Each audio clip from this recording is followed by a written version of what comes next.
네, 요즘에 영화관 표값 논란이 좀 있는데요. 점유율 1위 대형 극장인 CGV는 반값으로 영화를 볼 수 있는 행사를 오늘까지 진행한다고 합니다. 또 최근 들어서는 스타의 실황 콘서트를 담은 영화도 극장가에서 흥행 열풍을 이어가고 있는데요. 하재근 문화평론가와 잠시 짚어보겠습니다. 어서 오세요. 안녕하세요. 네, 오늘 CGV 가면은 반값으로 볼 수 있는 거예요? 예, 그렇습니다. 예. 이벤트를 하고 있습니다. 예, 이 이벤트가 하루 더 연장이 된 거죠? 예, 그런데 이게 예. 결국 이제 관객들이 아무래도 원하는 것은 가격을 좀 내려줬으면 좋겠다라고 이제 많이들 원하실 텐데 네.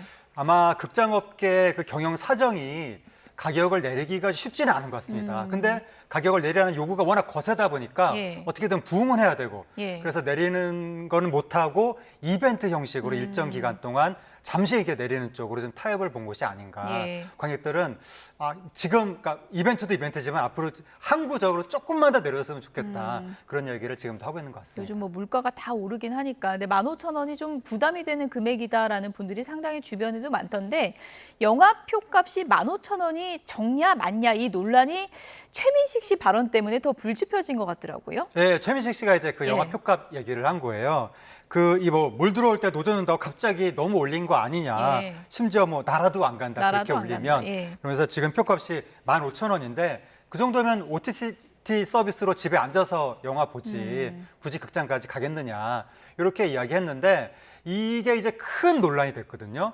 이렇게 되면서 마치 그 논란의 영향이라도 받은 것처럼 그 직후에 방금 말씀하신 그 영화값 반값 이벤트가 나온 거예요. 그래서 극장업계에도 이러한 목소리에 상당히 지금 영향을 받은 것이 아니냐.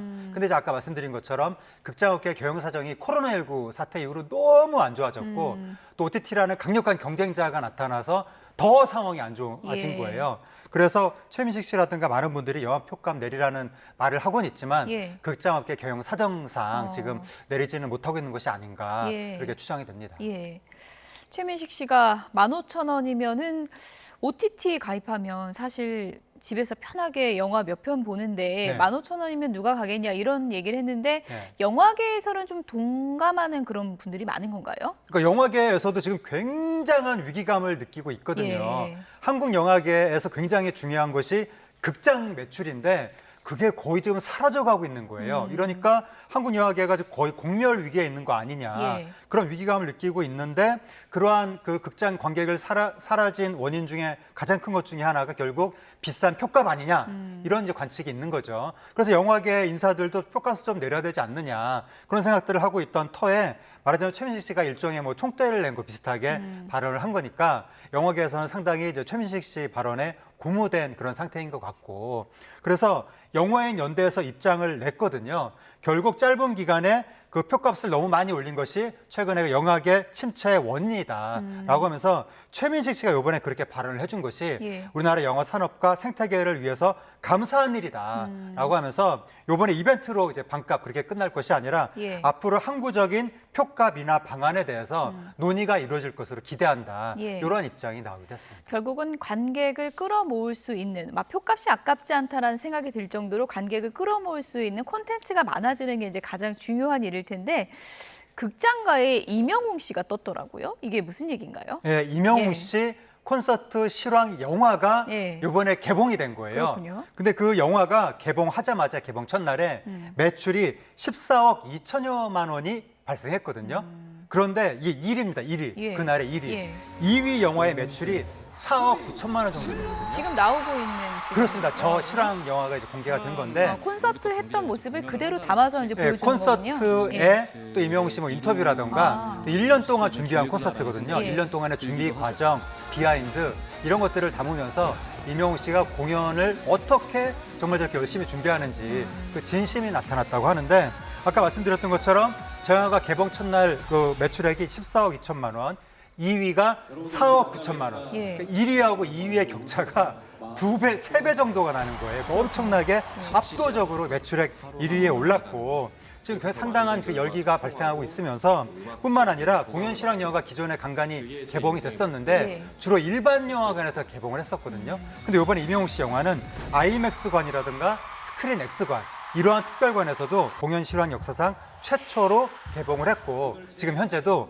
예매율 1위를 달리고 있습니다. 이명웅 씨 같은 경우는 이제 콘서트 영화표 구하는 게 뭐 광클릭을 해도 안 된다 이런 얘기가 있잖아요. 그렇습니다. 영화표 이렇게 예매 열기도 상당히 좀 뜨거운 거군요. 예, 이제 방금 말씀드린 것처럼 지금 예매율 1위를 달리고 있고 예. 저도 예매를 지금 해놓은 그렇군요. 상태인데 지금 이명웅 씨 콘서트를 본다는 게 정말 힘든 일이거든요. 그렇죠. 저도 표를 사기가 너무 힘든데 그러니까 그런 팬들을 위한 팬 서비스 차원에서도 아마 이런 영화를 만들어서 예. 직접 보지 못하신 분들은 극장 스크린을 통해서라도 영화를 좀 간접 체험하시라고 예. 그런 의미도 이번 개봉에 의미가 있는 것 같습니다. 저런 화면으로 보면은 뭐 실제 콘서트는 못 갔더라도 흡사 콘서트장에 있는 것 같은 그런 느낌도 느낄 수 있을 것 같다는 생각도 듭니다. 네, 그러니까 그런 느낌을 특히 더 많이 주기 위해서 아까 말씀드린 것처럼 공연 실황 역사상 최초로 특수관 개봉을 한 거죠. 예. 일반관 상영뿐만이 아니라 예. 아이맥스관, 스크린엑스관 이런 걸 통해서 굉장히 거대한 스크린 또는 스크린엑스관 같은 경우에는 3개의 스크린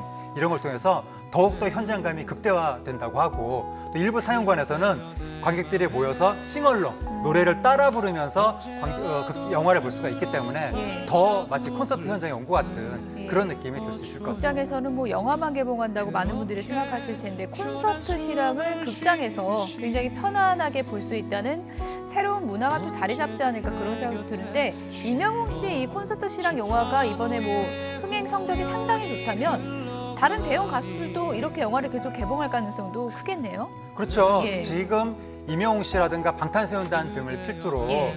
공연을 하고 나서 그 공연으로 끝나는 것이 아니라 그 내용을 극장으로 또 개봉하는 이런 흐름이 나타나고 있는데 이번에 이명웅 씨 영화가 특수관 개봉도 하면서 이렇게 예매율 1위도 하고 엄청난 바람몰이를 하고 있기 때문에 앞으로 이런 사례가 더 많아지지 않을까. 네. 그리고 지금 극장업계가 너무 힘든 상황이거든요.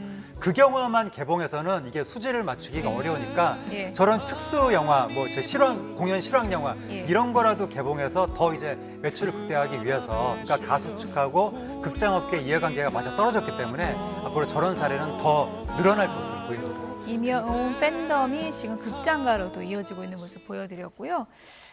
요즘 대세 이명웅 씨 콘서트 실황이 극장가를 찾았다면 영원한 오빠라고 표현해야 될까요? 이 남진 씨 영화도 개봉한다고 하는데 이건 무슨 내용이에요? 예, 남진 씨의 다큐멘터리, 남진 씨의 다큐멘터리요. 활동상을 다룬 예. 다큐멘터리 영화가 개봉을 이제 하는데 예. 남진 씨가 1971년부터 73년까지 3년 연속 가수왕, 한국 최초의 팬클럽 등장, 최초의 오빠 부대 등장, 당시 오빠 부대 4만 명, 뭐 이런 식의 이야기들이 나오는데 그런 내용들이 저렇게 영화 속에 담긴 거예요. 예. 그러면서 남진 씨가 또 당시에 월남전 참전도 했었고 또 우리나라 돌아와서 나훈아 씨와의 그 라이벌 관계라든가 또 여러 가지 어려움을 겪었던 모습들 그런 것들이 고스란히 영화 속에 담겨 있으면서 이제 나훈아 씨가 이 영화는 나를 미화시킨 것이 아니라 지난 60여년간의 나의 활동 내용을 진실되게 그대로 보여준 글자 그대로의 다큐멘터리다라고 하면서 이 영화를 내가 보니까 나도 또 앞으로 더 열심히 활동을 해야 되겠다는 새로운 각오를 다지게 됐다. 이런 말도 했었고 남진 씨 팬들한테는 정말 소중한 선물이 될 수 있을 것 같습니다. 남진 씨의 오랜 팬분들 입장에서는 60년 발자취를 저렇게 스크린에서 또 만나볼 수 있다는 점도 극장가로 발길을 끄는 그런 요인이 될 수 있을 것 같습니다. 이명웅 씨, 남진 씨 극장가에서 만나볼 수 있다면 아이들 사이에서는 다크호스가 따로 있습니다. 네. 저도 이번에 봤는데 핫쇼핑이요? 네. 굉장한 인기라고 그러더라고요. 네, 이번에 아주 예. 반가운 소식, 우리나라 애니메이션의 흥행 소식이 전해졌는데 예. 사랑의 핫쇼핑, 핫쇼핑. 예, 사랑의 핫쇼핑 예. 이 애니메이션이 지금 80만 관객을 돌파하면서 80만이요? 80만 돌파하면서 100만 관객을 바라보고 예. 있고 손익분기점을 이미 넘었고 역대 한국 애니메이션 흥행 8위에 올랐습니다. 앞으로 계속해서 지금 흥행 열기가 이어지고 있는데 이 영화가 2020년에 방영된 캐치 티니핑이라는 그 시리즈물의 한 이야기를 좀 다루고 있는 거예요. 예. 로미하고 핫쇼핑이 어떻게 지금 단짝 관계를 맺어가게 되었나 예. 이걸 다루고 있는 건데 이게 아이들도 좋아하고 어른들도 좋아한다고 합니다. 어른을 끄는 요인은 어떤 거예요? 그러니까 이제 그 로미와 핫쇼핑의 어떤 관계가 형성되는 모습이 예. 어른들한테도 뭔가 아. 인간적인 감동을 공감과 감동을 주는 예. 것 같습니다. 예. 그래서 지금 네티즌들이 조카 보여주러 갔다가 내가 울었다 뭐 이런 식의 2030 세대 네티즌 후기가 올라오고 있는데 이 감독이 처음 기획할 당시부터 아이와 어른들을 동시에 이렇게 타겟으로 놓고 기획을 했다고 합니다. 예. 이게 딱 맞아떨어진 것 같고 지금 기대가 되는 게 뭐냐면 이게 한국에서 이렇게 흥행을 했잖아요. 향후에 외국에서도 이렇게 흥행할 수 있지 않을까라는 기대가 되면서 그러면 아기상어 뽀로로에 이어서 또 다른 한국의 세계적 히트 캐릭터가 등장할 수 있지 않겠느냐. 예. 히트 캐릭터로 자리만 잡기만 하면 완전히 화수분처럼 나중에 줄줄이 또 다른 뭐 컨텐츠라든가 이익이 생길 수가 있는 건데 그 부분이 상당히 좀 기대가 됩니다. 스토리라인만 탄탄하다면 토종 애니메이션도 뭐 세대를 넘나들면서 사랑을 받을 수 있다는 걸 입증한 그런 작품이 아닌가 싶습니다. 끝으로 제가 기다리는 작품도 좀 소개를 해주시죠. 푸바오가 극장에 등장한다고요? 네, 푸바오가 이제 극장에 예. 등장하게 됐습니다. 푸바오의 모습을 담은 다큐멘터리가 9월 4일에 개봉하는데 제목이 안녕 할부지거든요. 예. 바로 푸바오가 할부지하고 이별하게 되는, 그러니까 중국으로 떠나기 직전에 3개월 동안의 모습, 이별을 준비하는 과정, 그게 담긴 거예요. 그래서 우리나라 그 푸바오 팬들이 마지막으로 추억에 담고 있었던 푸바오의 모습이 스크린으로 상영이 되는 것이고, 그동안 단편적인 모습들이 대중매체를 통해서 공개가 됐지만 저렇게 장편으로 깊이 있는 이야기는 전해지지 않았었거든요. 이번에 뭐 미공개 장면도 많이 나온다고 그렇습니다. 그래서 이번 예. 작품을 통해서 예. 상당히 기존에는 보지 못했던 깊이 있는 이야기라든가 또 사육사분들의 인터뷰가 뭐 보는 이의 마음을 먹먹하게 한다, 뭐 눈물이 난다, 예. 이런 이야기도 나오고 있어서 많은 분들이 아마 감동적으로 볼 수 있지 않을까라고 기대가 됩니다. 푸바오 볼 수 없는 지금 상황이지만 좀 그 아쉬움을 달래주는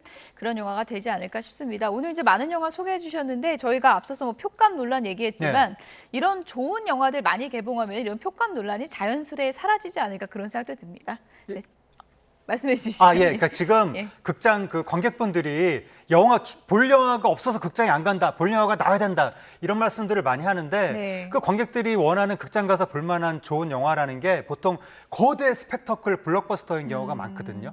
근데 그런 정도의 블록버스터를 만들 수 있는 나라는 어차피 미국밖에 없는 거고 과연 꼭 우리가 볼 영화의 기준이 볼거리여야만 되는가. 예. 말씀하신 것처럼 좋은 이야기라면 충분히 극장 가서 볼 수도 있는 거 아닌가. 이런 생각도 우리가 많이 해볼 필요가 있는 것 예, 같습니다. 꼭 돈이 많이 투자돼야 되는 게 아니라 깊은 고민이 좀 필요한 시점이 아닌가 그런 생각이 드네요. 지금까지 그렇습니다. 하재근 문화평론가였습니다. 고맙습니다. 감사합니다.